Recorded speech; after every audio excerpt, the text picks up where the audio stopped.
আসসালামু আলাইকুম। আজকে আমরা পড়ব বিজ্ঞান সপ্তম শ্রেণী অনুসন্ধানী পাঠকে। শুরু করা যাক।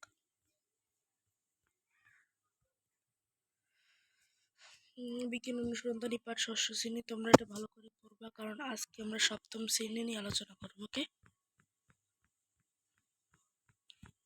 সূচিপত্র তোমরা দেখে নেবা। যে বিচিত্র অনুপূর্ণ পদার্থের গঠন, এগুলো তোমরা দেখে নেবা।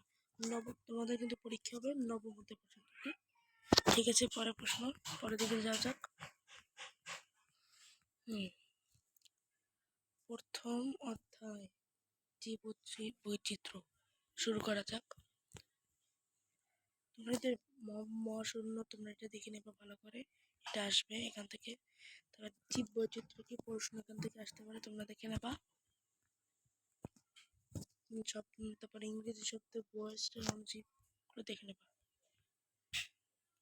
জীব উদ্ভিদের জৈবিক কারণ, এটাও দেখে নেবা। জীব বৈচিত্র্য স্বরূপ সব এখানে আছে, তোমরা দেখে নেবা। এখানে তোমরা ভালো করে দেখে নেবো। ওকে,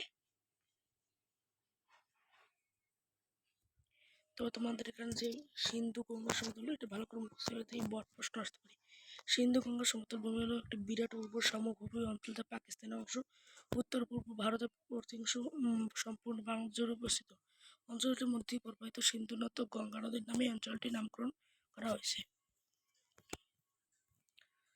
তারপরে জীব বৈচিত্র্য ঝুঁকি ভর্তিকার। ওকে, ঝুঁকির মধ্যে বাস্তুতন্ত্র, ভারসাম্য হুমকি, সবকিছু দেখে নেবা। ওকে, ওগুলো পরীক্ষা আসতে পারে।